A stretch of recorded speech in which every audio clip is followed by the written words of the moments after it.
Nós vamos ler o capítulo 1 de 1 Samuel, versos 27 e 28. Depois, nós leremos o capítulo 2, versos de 12 a 17. Tá bom? Vamos lá então. O contexto você conhece no primeiro capítulo aí. Ana pede a Deus Samuel e o Senhor concede Samuel. Então vamos ler juntos os versos 27 e 28. Por este menino orava eu, e o Senhor me concedeu a petição que eu lhe fizera, pelo que também o trago como devolvido ao Senhor por todos os dias que viver, pois do Senhor o pedi, e eles adoraram ali. Agora pula no capítulo 2, um pouquinho aí na sua Bíblia, talvez esteja até na página do lado, né? Do 12 ao 17, responsivo agora. Eram, porém, os filhos de Eli, filhos de Belial, e não se importavam com o Senhor.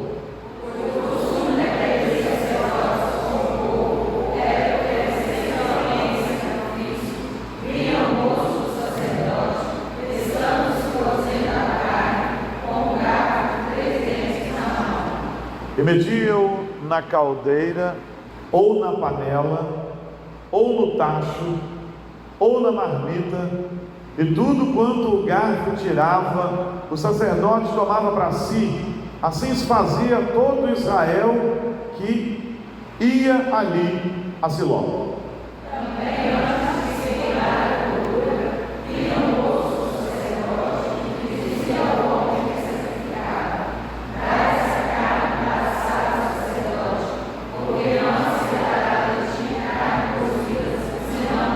Se o ofertante lhe respondia: queime-se primeiro a gordura, e depois tomarás quanto quiseres, então ele lhe dizia: não, porém, hás de nadar agora, senão tomá-la-ei à força.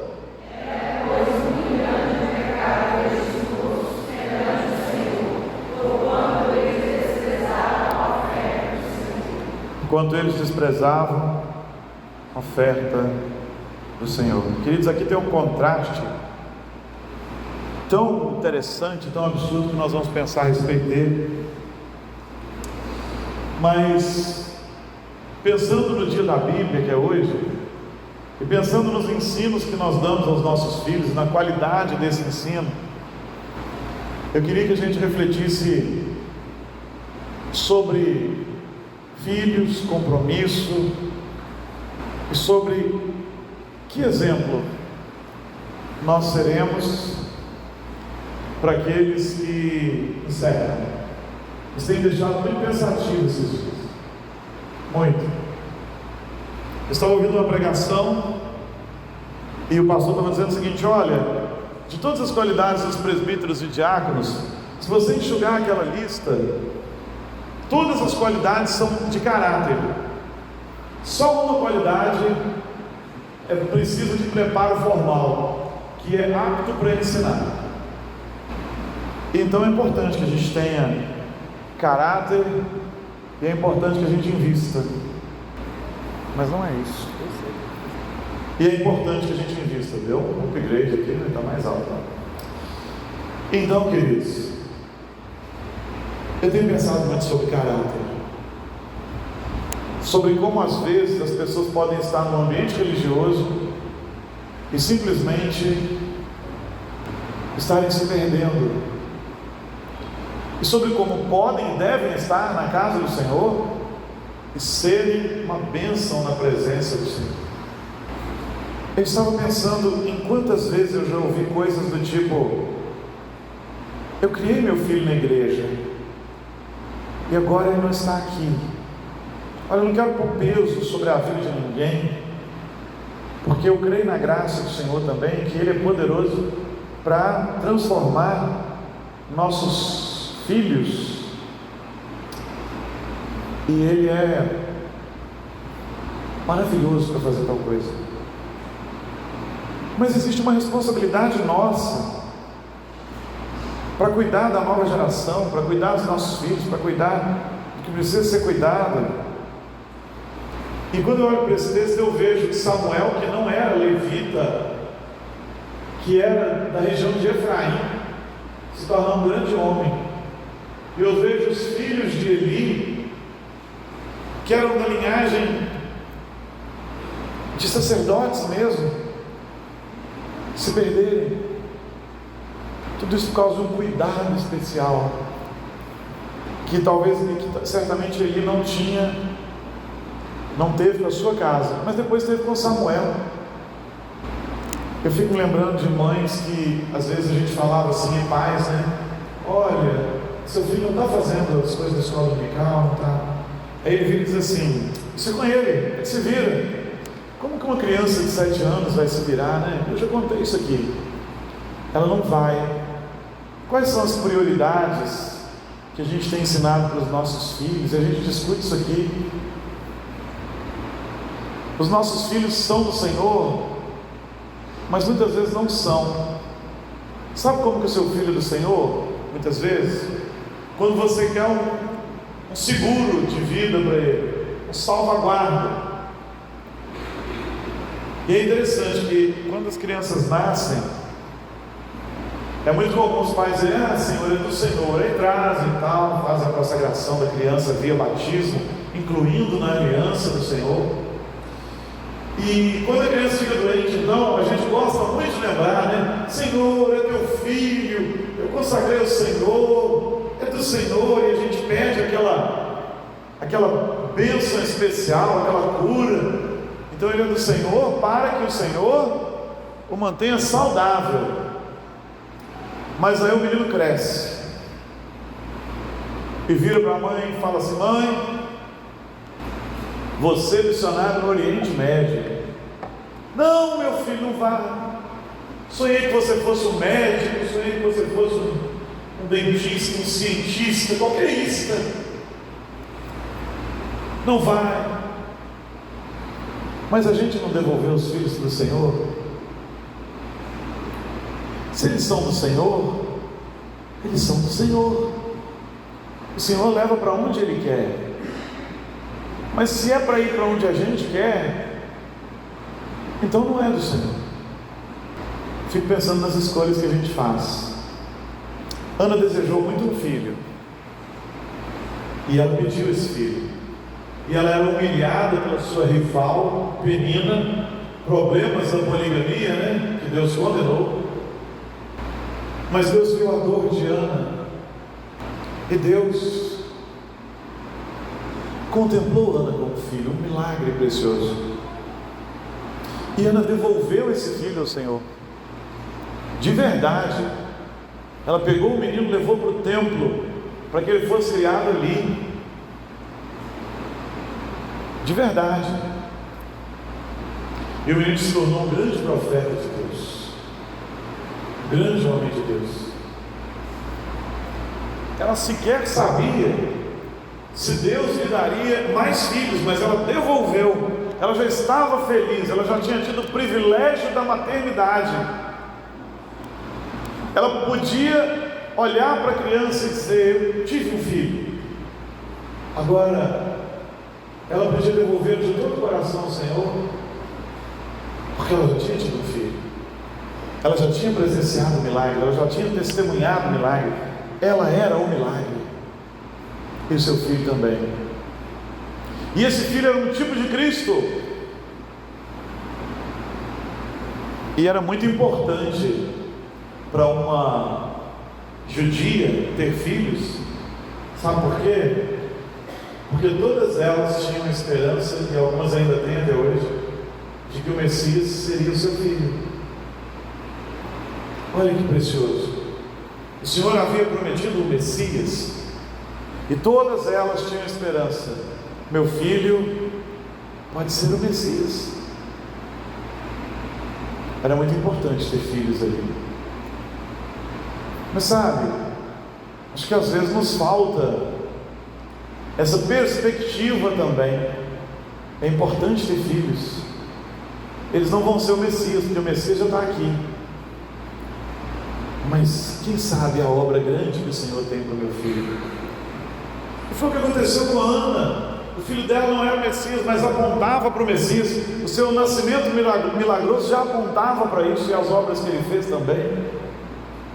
Nossos filhos não precisam ser o Messias, porque ele já veio, mas eles podem fazer grandes coisas para o Senhor. E você pensa nisso? Senhor, eu posso ter gerado um grande homem, um grande servo, uma grande serva, que vai fazer grandes coisas.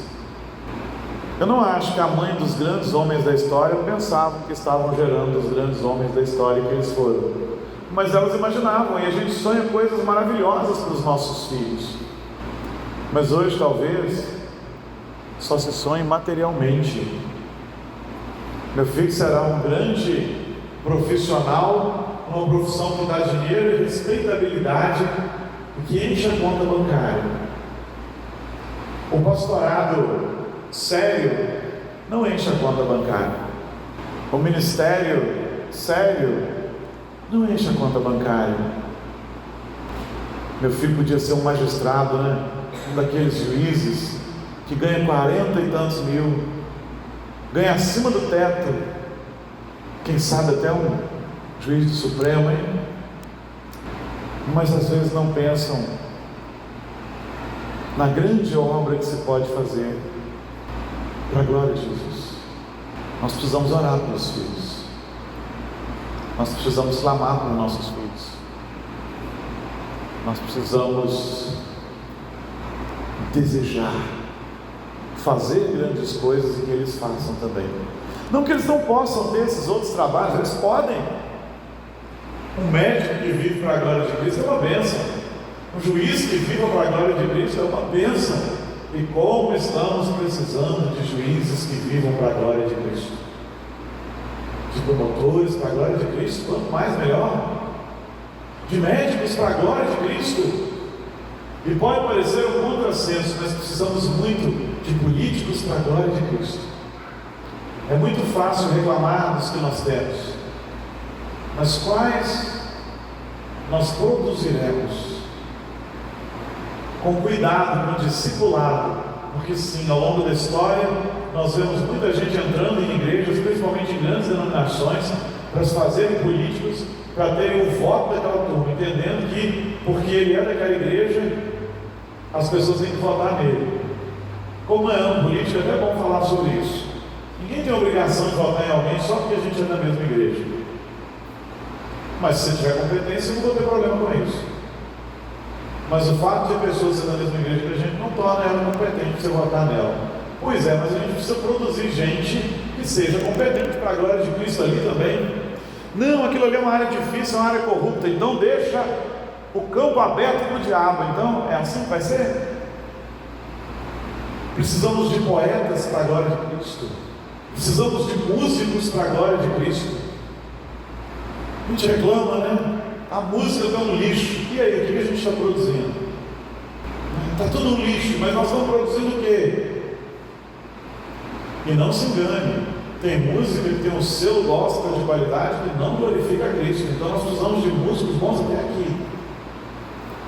Ana sabia de uma coisa assim, ela falou: olha, Senhor, o Senhor me deu, vou devolver para o Senhor e vou investir. E ela sempre ia sacrificar e sempre investia na vida dele, e ela colocou o seu filho onde ela entendia que era o melhor lugar. Agora é interessante, Samuel foi a oportunidade de Eli corrigir uma coisa que ele não conseguiu fazer na própria casa. Samuel foi a oportunidade de ele formar um homem, coisa que ele não conseguiu fazer com os filhos dele. Isso também traz para nós um ensinamento precioso. Às vezes a gente erra com os filhos. Erra muito, né? A gente erra muito com os filhos. Mas a gente pode ser bênção na vida dos netos, dos sobrinhos, de quem vem depois. Porque a gente teve um aprendizado errando. E nossos pais também erraram com a gente. E só agora a gente entende, quando tem filhos, que não é brincadeira esse negócio. Não é brincadeira.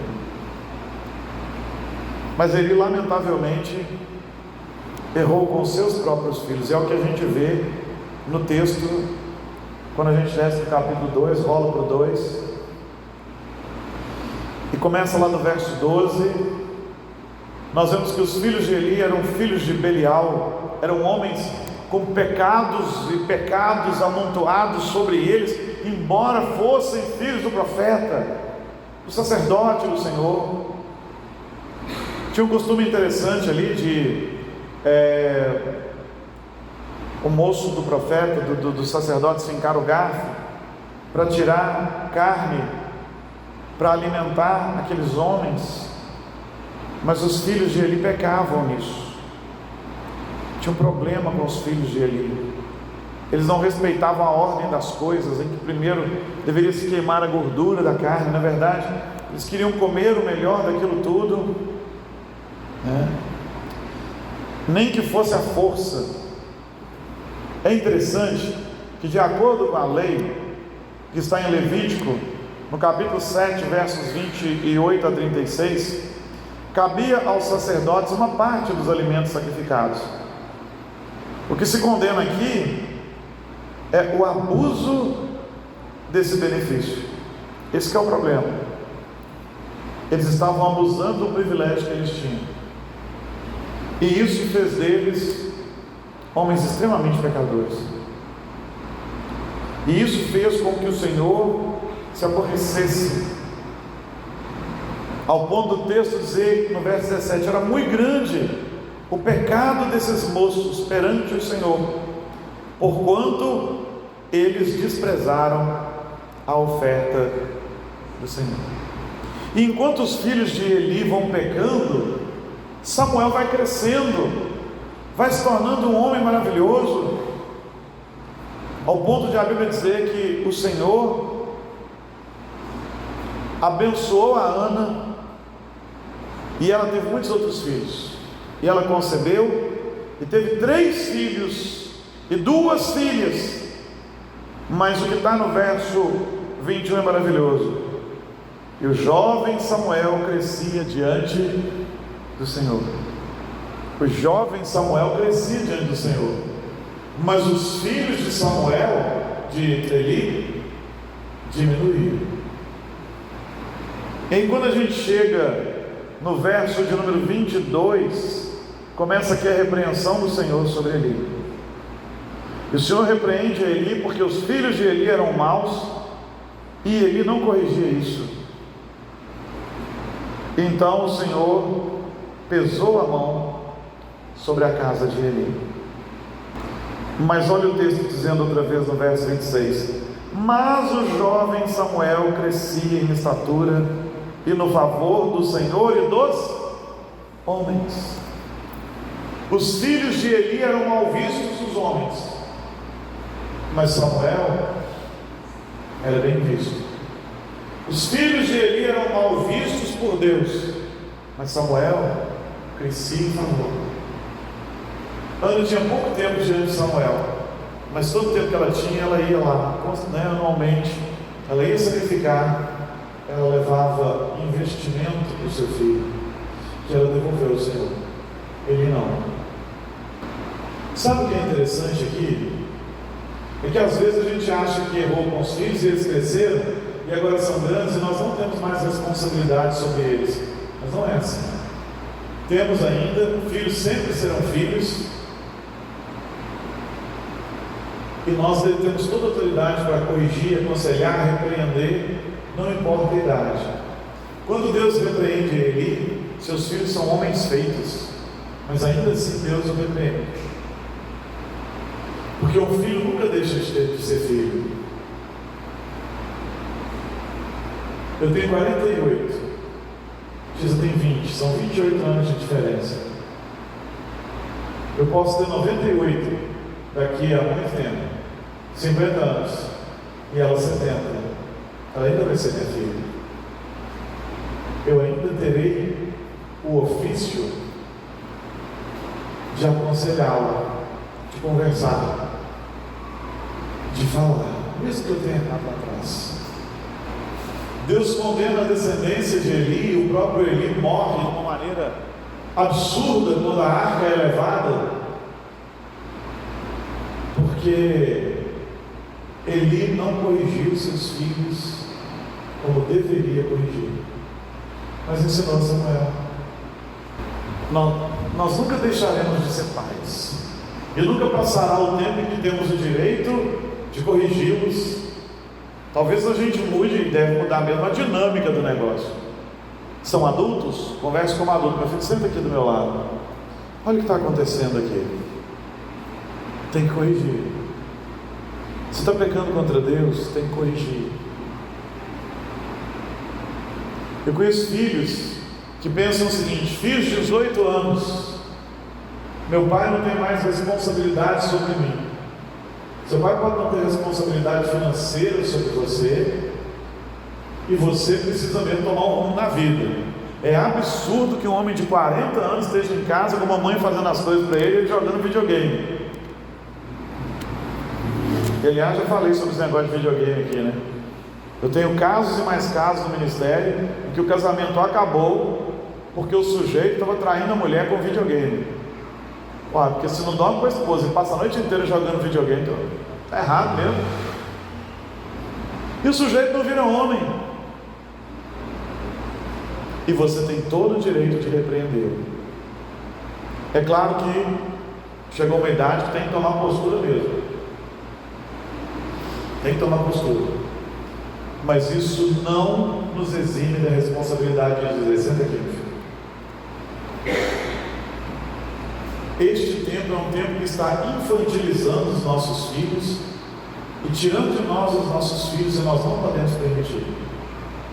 Por quê? Porque em tempos antigos o menino era tratado como um homem cedo. Você já viu a palavra adolescente na Bíblia? Não tem. Ou era criança ou era homem.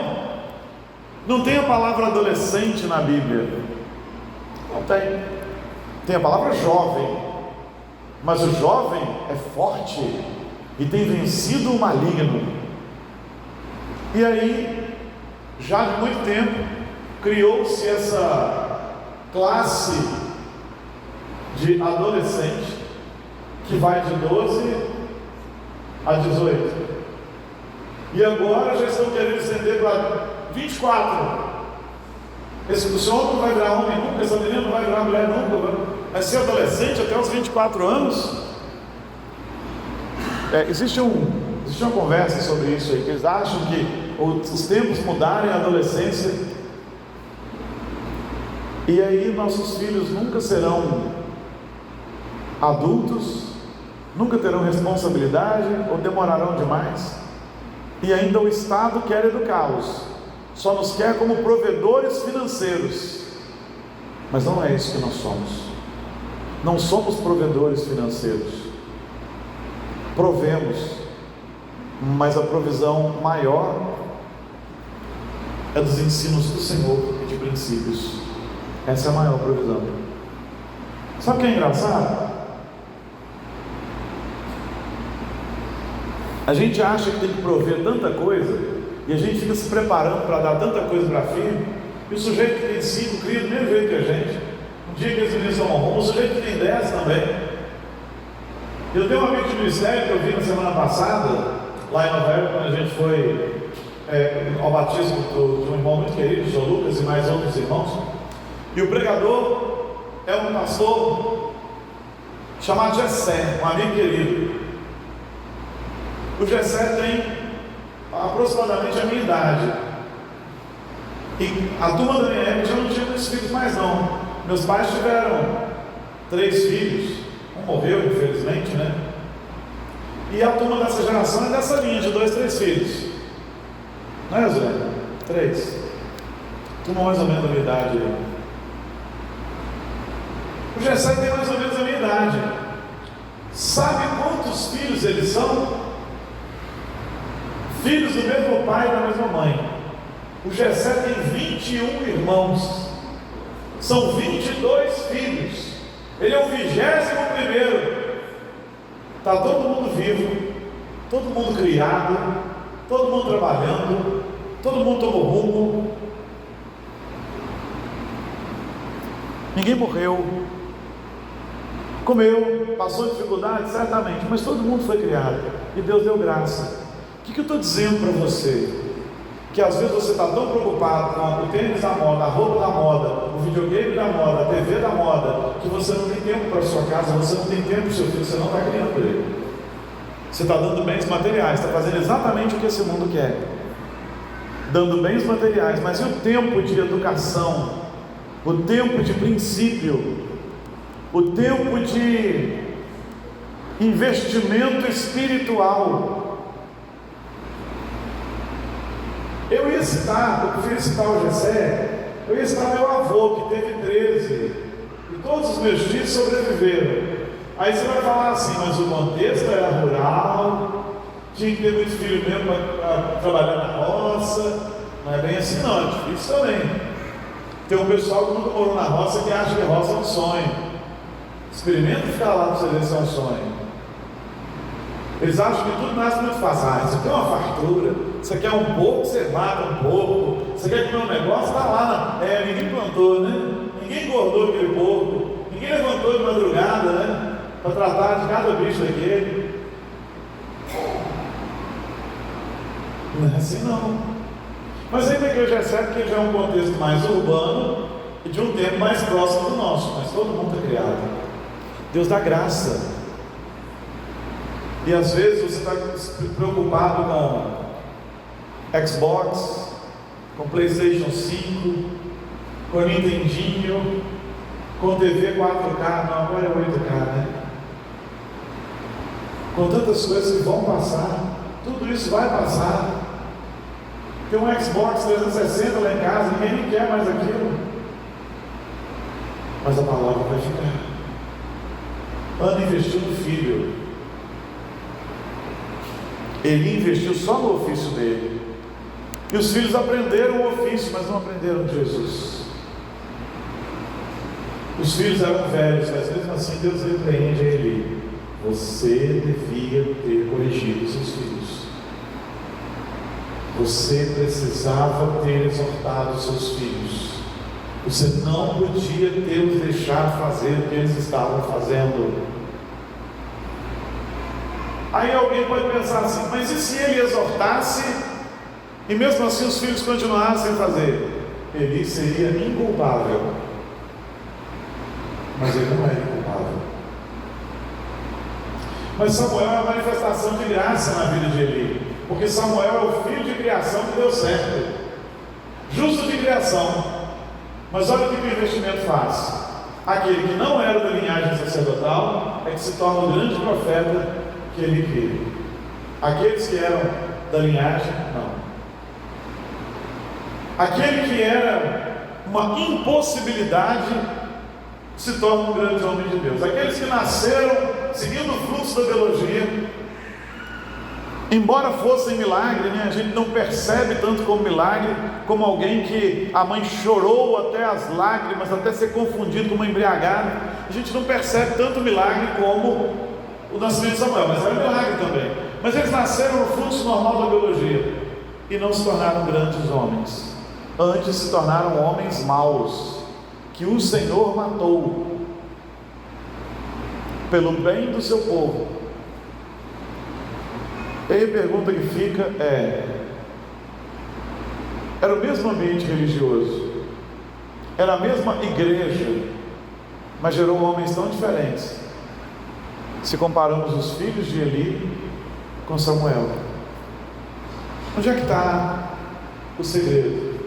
Está no investimento em oração, investimento nos filhos, investimento na palavra, investimento.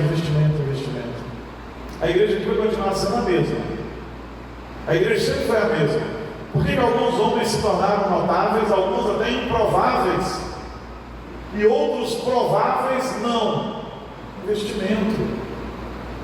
Precisamos investir, precisamos falar, e não há tempo que marque o fim desse investimento. Precisamos investir uns nos outros, precisamos investir nos nossos filhos, precisamos investir na nossa casa. Ana pegou o seu sonho, entregou ao Senhor, e o Senhor realizou infinitamente mais. Samuel era seu sonho, e ela devolveu. Eli pegou os seus sonhos e não fez nada com eles, deixou o fluxo seguir. E nós? O que nós vamos fazer com os nossos sonhos? Filhos também. Filhos são sonhos, né? Nós vamos investir neles ou deixar o fluxo seguir? Mas você pode pegar todas as áreas da sua vida, seus talentos, seus dons, tudo que você vai fazer com eles. Você vai devolvê-los ao Senhor para que Ele use da melhor maneira possível, ou você vai deixar o fluxo seguir? Entregue nas mãos do Senhor. Muito melhor. Estou falando de filhos, mas tem muito mais do que filhos aqui nesse princípio.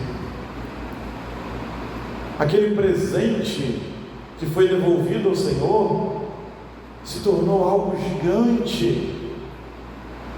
E aqueles presentes que foram tratados ao léu pereceram. Pense em filhos, mas pense em você, pense nos seus talentos, nas suas capacitações, nos seus recursos e tudo que você tem. São todos sonhos. E o que você está fazendo com eles?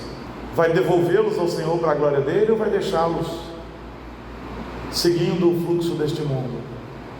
Seguindo o fluxo desse mundo, eles terminarão em nada. Em nada. Nada. Mas se forem devolvidos ao Senhor, prosperarão e se tornarão muito maiores do que aquilo que a gente pensa. Coloque sua vida diante do Senhor, como Ana fez. Ana tinha um sonho.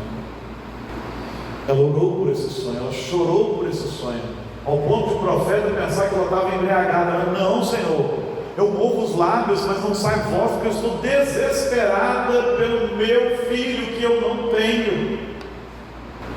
E Eli já era sacerdote do Senhor, vivia num contexto de religião e deixou seus sonhos se perder. E o desfecho desse negócio é o mais triste possível, porque se você continua no livro, mas isso é uma pregação para outro dia, para daqui a pouco, os filhos morrem, a arca da aliança do Senhor é levada pelos inimigos, e ela é o trono de Deus, o símbolo do trono de Deus. A arca da aliança do Senhor é levada pelos inimigos. A nora de Eli, que estava grávida, entra em trabalho de parto, morre no parto e dá um nome muito triste para o seu filho, Icabod. Foi-se a glória de Israel. É claro que a glória de Israel não acabou. Deus sustentou Israel e reergueu Israel, mas a família de Eli acabou ali. Tudo porque ele simplesmente pegou seus presentes, suas dádivas mais preciosas, que são seus filhos, e os deixou ao fluxo desse mundo. Deixou. Eles se acostumaram com o ambiente religioso, eles se tornaram também sacerdotes como seu pai, e eles profanaram esse ambiente, desprezaram esse ambiente. A gente tem muitos crentes assim, muitos filhos assim. Eles se acostumam com o ambiente religioso e eles profanam tudo aquilo porque estão acostumados com aquilo ali, não se importam mais.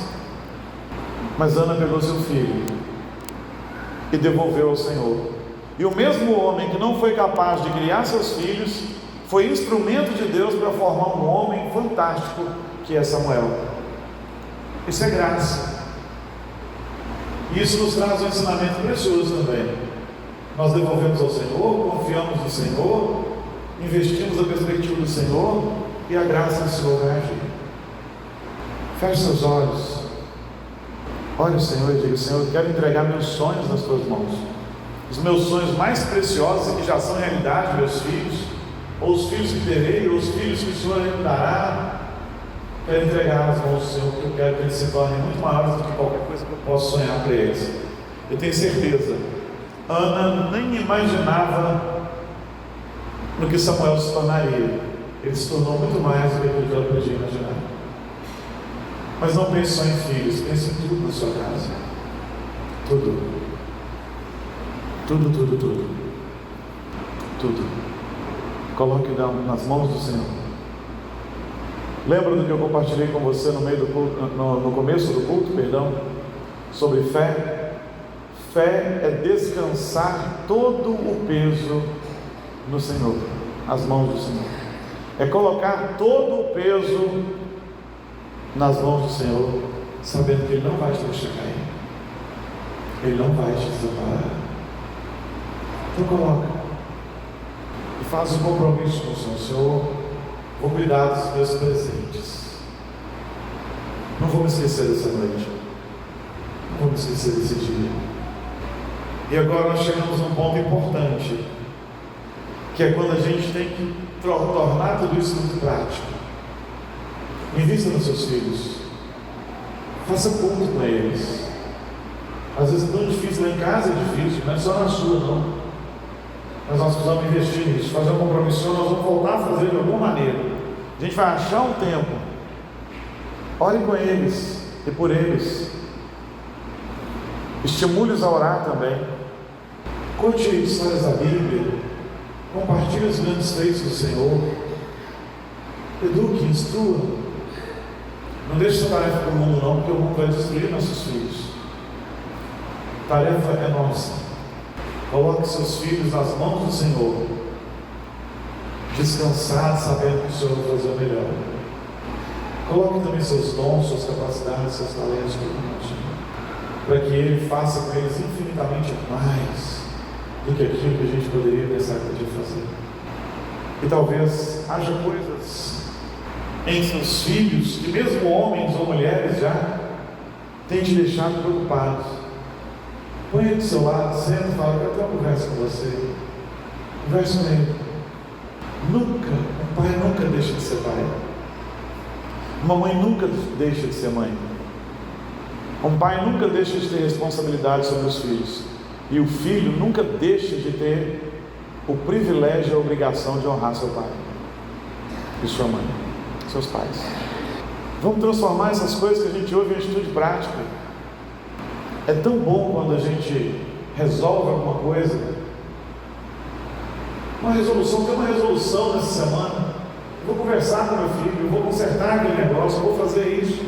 Eu vou pegar meu dom, meu talento, vou usar para o Senhor, vou devolver para o Senhor, vou fazer para o Senhor.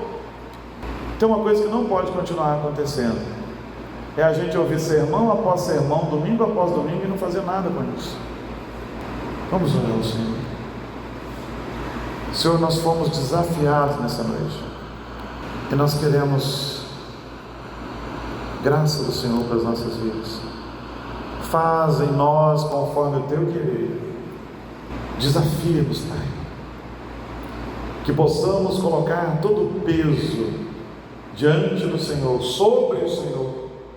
Foi o Senhor quem nos disse para não andarmos ansiosos de coisa alguma, e também nos disse para descansar no Senhor, e que é Teu todo o trabalho, e que o nosso trabalho é descansar no Senhor. Então ensina-nos a descansar no Senhor, e que a gente não pense que descansar no Senhor é ter o direito de